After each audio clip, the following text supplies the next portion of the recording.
I'm Raven, and welcome back to Battlestar Galactica. You'll note that I'm not using the microphone. It's because things are all a change here.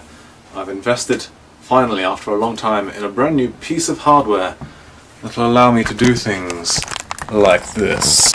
But that's enough spoilers for the coming video. In this one, we're looking at the Hangar pods. Let's get to it.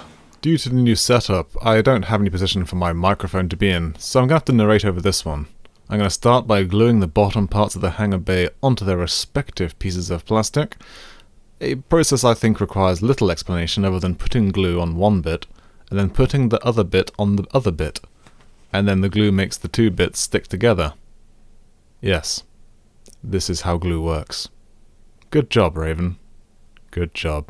Can't even get the two pieces in the right position. Come on, you can... There we go. Let that dry.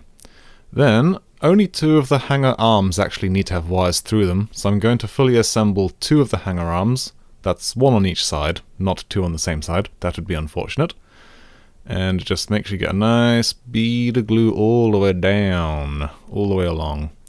I don't really care about gluing the pins, but if you want to, go for it. Hell, extra security and all that. Once we've got these two arms constructed, we then need to keep the other two arms, the ones that will have the wires through them, in separate parts. We're going to go over to the Dremel, at which point I'm going to drill two holes very carefully through either side of the peg posts. Unfortunately, you can't quite see because my hand is right in the way. But once I've drilled this second hole, I'll give you a nice tasty close-up. Here you go. You can see I've drilled the holes on either side of the peg post, and the wires go straight on through. And we do exactly the same thing with the other side. Unfortunately, this time the Dremel is right in the way. I'm still working out the whole overhead tripod thing. It's kind of one of the reasons why it's taken so long to get these videos out. I'm experimenting. Always experimenting. And as you can see here, you can just see that right there. You can see I've drilled either side of the T of the peg post, which will allow the wires to go through. It's important to remember that which side is which, because if you accidentally swap the hangar arms left and right, the wire holes won't match up. So what I'm going to do now is I'm going to feed through the LED tape for the hangar pods, and then put that, carefully aligning it, bending the wires so that it sits flush so that there's just enough length on the inside for it. We don't want too much overhang, otherwise it'll just goop down and block the view through the hangar pod. Feed that through the lower part of the hangar arm that we've drilled out, which we'll then put some glue onto, and feed that all the way down and stick it on. Now we're doing that because the red wire that I have is thicker than the black wire I have, and the red wire gets pinned. If you've got nice thin wire like my black one there, then you probably won't have to do this in two separate steps. But since the red wire just wasn't playing ball, I'm having to assemble it this way. And again, get a nice bead of glue and put that straight on there. You may be wondering, hang on a second, why am I putting the electronics in before I've even thought about painting this thing? This is madness. What are you even doing? Ahaha. Do not fear, I have not lost my mind. Just sticking on the second hangar pod there. It is my intention to try and build as much of this model as possible with the electronics inside before priming or painting it.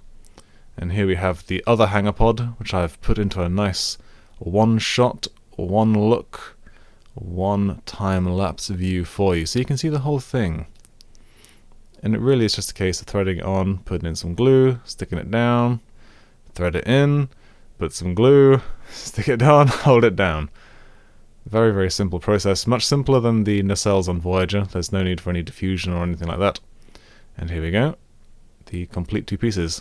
And to protect the LED tape, I've got some nice Tamiya masking tape, which will mean that when we do eventually spray the primer and what have you, because we can only go so far, as I mentioned in the first video, we can only assemble to a certain point before we have to do the inside, because the inside will no longer be accessible once the hangar pods are clamped together.